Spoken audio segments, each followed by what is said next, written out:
જય ભોલેનાથ, જય વાળીનાથ। મારું ગામ શેવાળા છે। મારું નામ ખેંગારભાઈ રબારી સુરતવાળા તરીકે હું સંબોધન કરું છું। આજે મારા વિચારો વ્યક્ત કરવા એ મને સ્વતંત્ર આઝાદી છે। એક વાતમાં હું થોડો જીવનમાં અવઢવ છું। અમારા ગામમાં ઇમામ શાહ બાવાની ઇબાબતખાના રહીમામાજીના અમે એને આધીન એ ધર્મને પૂજીએ છીએ। અમારા પોતાના ગામમાં એક પણ મુસ્લિમ ઘર નથી, છતાંય અમે ઇસ્લામ ધર્મમાંથી એક શેડો જુદો પડેલો એને સતપંથી ધર્મના તરીકે જાણીને અમે એની પૂજા વિધિ અને ધર્મને આધીન અર્ચના કરીએ છીએ।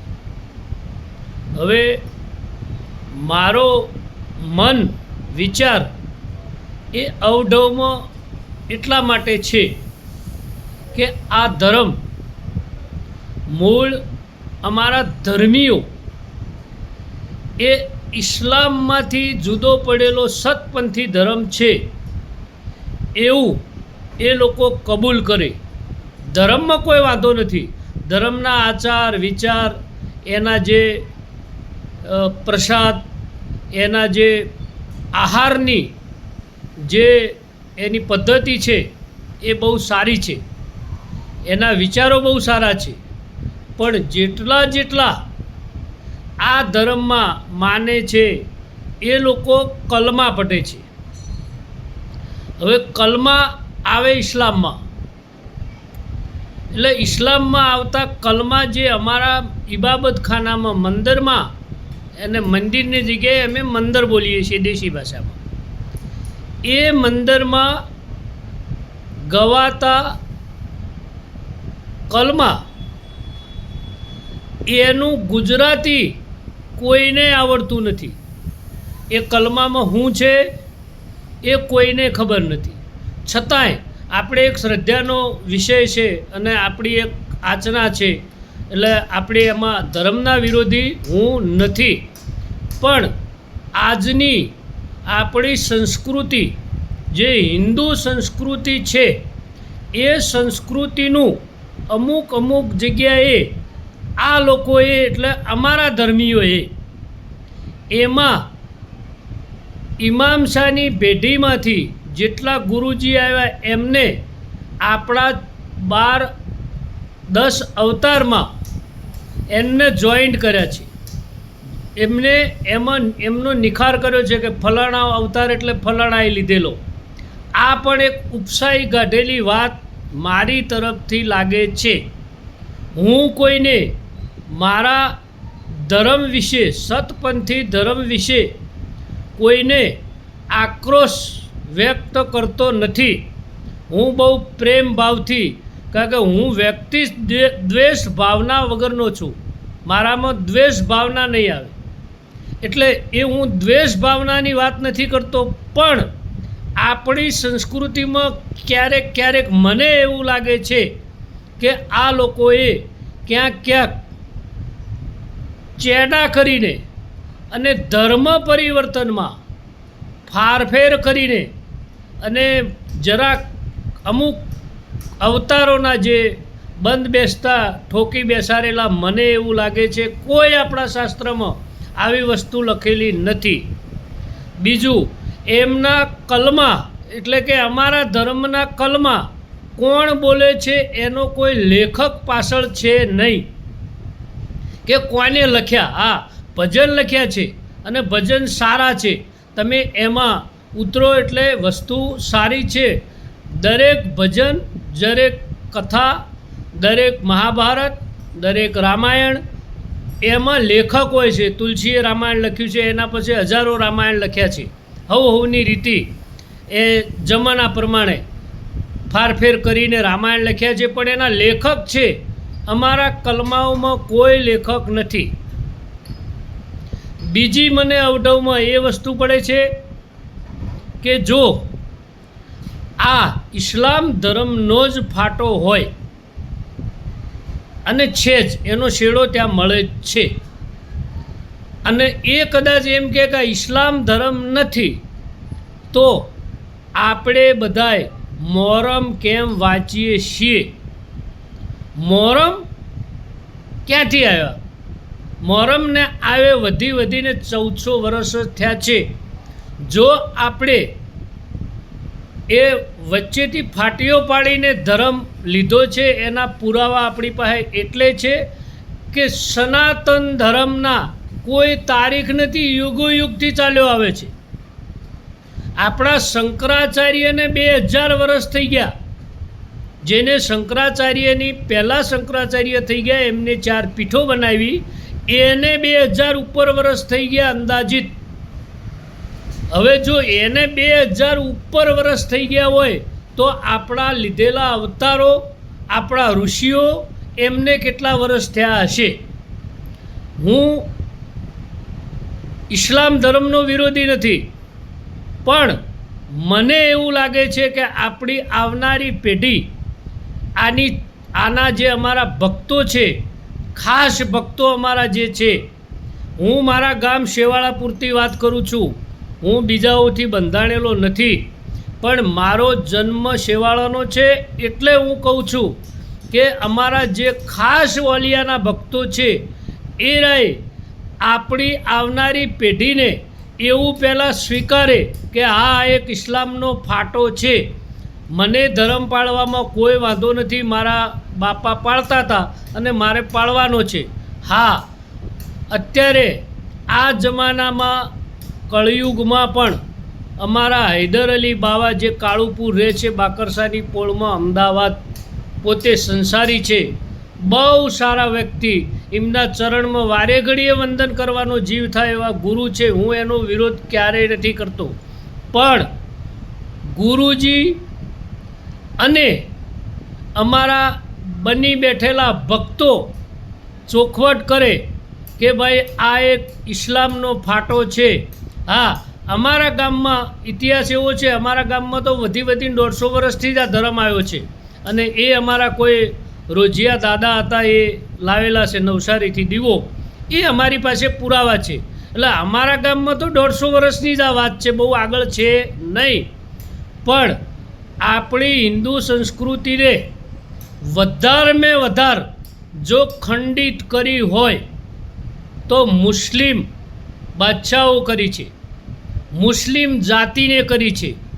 આપણો હિન્દુ ધર્મની સંસ્કૃતિ, સનાતન ધર્મની સંસ્કૃતિ ઈરાન, ઈરાક, અફઘાનિસ્તાન, એ વખતનું આપણું પાકિસ્તાન ને ભારત એક હતું, બાંગ્લાદેશ, બર્મા, ચાઇનાનો અડધો ભાગ, આ ટોટલી અશોક રાજા વખતે તમામ હિન્દુ ધર્મની સંસ્કૃતિ હતી. અશોક રાજા પોતે બૌદ્ધ ધર્મને માનતા હતા, એ વખત પણ બૌદ્ધ ધર્મ તો હતો જ, પણ એ હિન્દુ સંસ્કૃતિના વિરોધી નહોતા.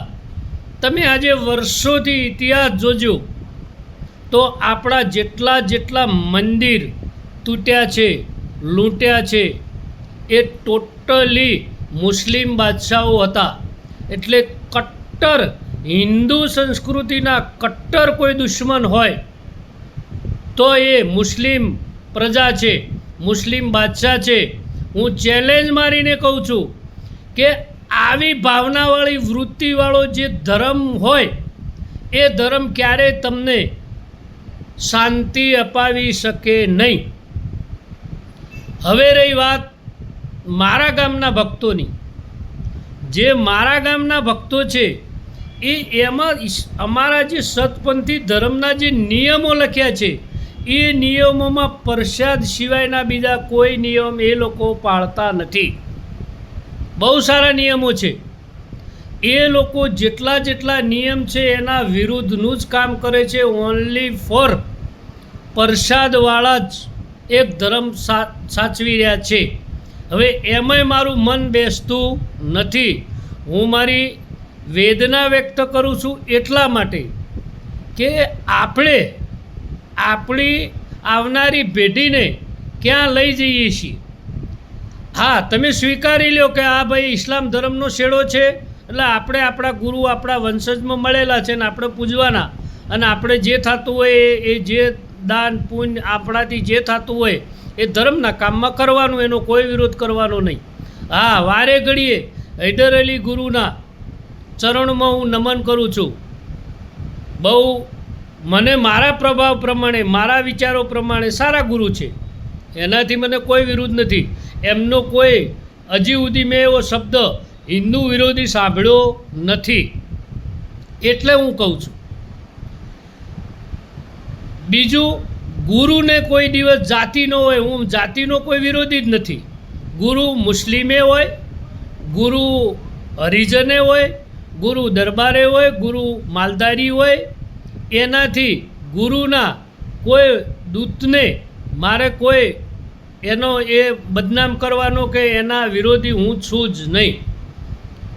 પણ સાવચેતી એટલી રાખવાની છે કે આપણી આવનારી પેઢીને આ ચોખવટ કરી આપો કે આ ધર્મ ઇસ્લામનો ત્યાં છે. હવે એ લોકોને એવી ખબર નથી કે મોહરમ એટલે શું. મોહરમ એ વખત હસેન હુસેન 72 જણા કરબલામાં કપાડા, એના 12 દિવસનો શોક છે. હવે અર્થ એવો થાય કે કપાડા કોણ? મુસ્લિમ. માર્યા કોઈને? મુસ્લિમે. હવે એમાં તો કોઈ આપણો રબારી કે હિન્દુ નથી મારવામાં, નથી મરાવામાં, તો કોકના બાપાનું 12મું આપણે કરીએ છીએ, એ આપણે સ્વીકારવું પડે. બીજી વાત રહી કે હસેન હુસેન વખત એના પછી એમના નબી નિમ્માના, એટલે આપણા અત્યારે જે શંકરાચાર્યો હતા, ગુરુ હતા, આચાર્યો હતા, ઋષિઓ હતા, સાધુ હતા, સંતો હતા, એ રીતના એમના જે ઇસ્લામ ધર્મના નબી હતા એ નબીને નક્કી કરવા માટે 2 ભાગ પડ્યા. એમાં શિયા અને સુન્ની પડ્યા. હવે અમે શિયામાં આવીએ છીએ કે સુન્નીમાં એ પણ અમને ખબર નથી. હવે વાત રહી આપણા પીરાણાની. પીરાણામાં ઇમામ શાહ જે સદગુરુ થઈ ગયા, એમની ભક્તિ, એમનું આચરણ, એના લીધે આપણે બધા એમને પૂજીએ છીએ ને પૂજનીય હતા.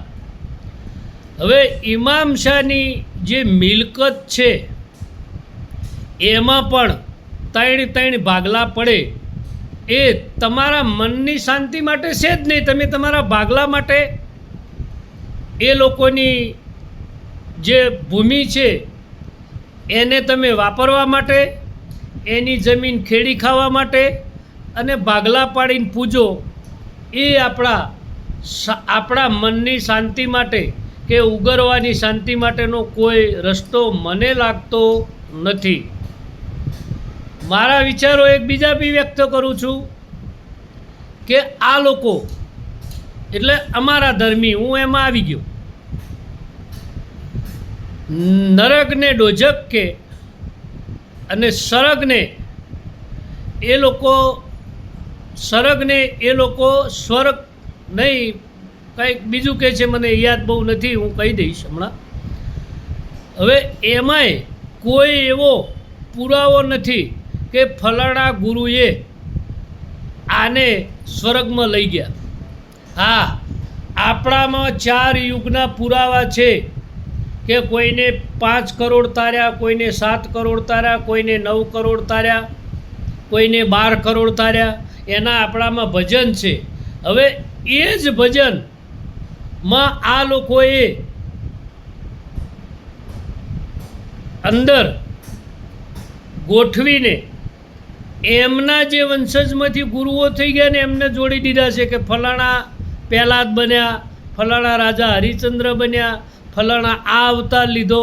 એટલે આ બધુંય મારી દૃષ્ટિએ હિન્દુ સંસ્કૃતિને તોડવા માટે થોડોક એ લોકોએ જરૂર પ્રયાસ કર્યો હશે, છતાંય બે હાથ જોડીને મારા સમાજને વિનંતી કરું છું કે આનો પૂરો મારા જે ખાસ શેવાળાના ભગતો છે એ અને આવનારા 24 ગામના જે ભગતો છે તે શેવાળા પૂરતા એ રહે આમાં ઉતરીને અને મને જે કલમા છે એનું ગુજરાતી કરી આપે અને એમાં જાણે કે હા આ ઇસ્લામ ધર્મનો શેડો જ છે.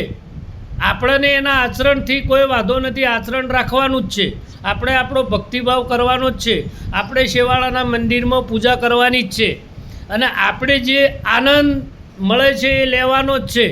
ભક્તિભાવમાંથી કાંઈ ઓછું ઉતરવાનું નથી, પણ આપણી આવનારી પેઢીને આની ચોખવટ કરજો કે ભાઈ આ એક ઇસ્લામનો ભાગ છે, એ આપણે કબૂલવાનો છે.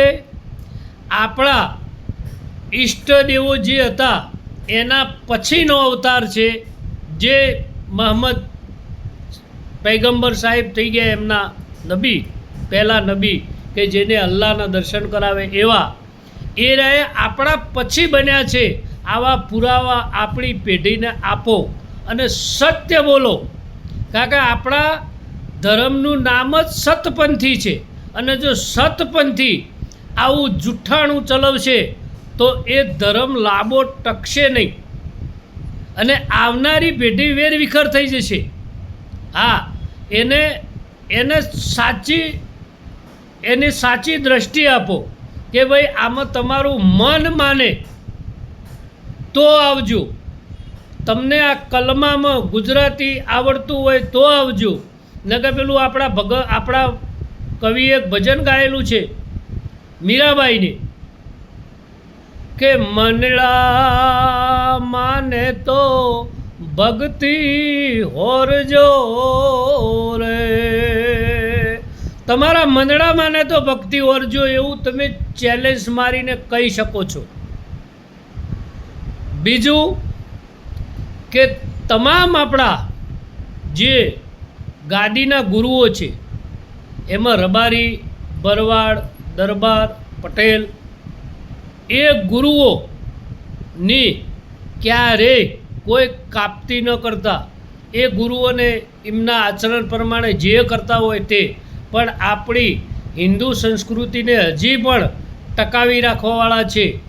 મુસ્લિમ જાતિ પહેલેથી મારો ને કાપોવાળો જ ધર્મ છે, એના અનુયાયીને એ વખત નબી બનાવવા માટે થઈ અને આજ સુધી કાપો ને મારો જેના મગજમાં છે એ ક્યારેય તમને સ્વર્ગમાં નહીં લઈ જાય, એ ક્યારેય તમારા આત્માને શાંતિ નહીં અપાઈ શકે, એ ક્યારેય તમારા બે ભેળા ભાઈને બેસવા નહીં દે. એટલે આ ધર્મનો તફાવત જરા જાણીને અને મને જરા સમજાવી શકો તો હું સમજવા તૈયાર છું. બાકી જે સત્ય સનાતન, જે શિવજીનો આદેશ, જે આપણા શંકરાચાર્યનો આદેશ, એ તમારા માથે રાખીને અને આ જગતમાં ચાલી નીકળજો તો આપણી સંસ્કૃતિ, હિન્દુ સંસ્કૃતિ બચશે. ને કે આમ જ નાના નાના વાડાઓ કરીને અને નાના નાના પંથ બનાવી અને હિન્દુ સંસ્કૃતિનો નાશ ન થાય એનો બહુ વિચાર કરજો, બહુ દિલથી વિચાર કરજો. જય વાળીનાથ, જય બાવાજી, જય ઇમામ શાહ, જય ભોલે.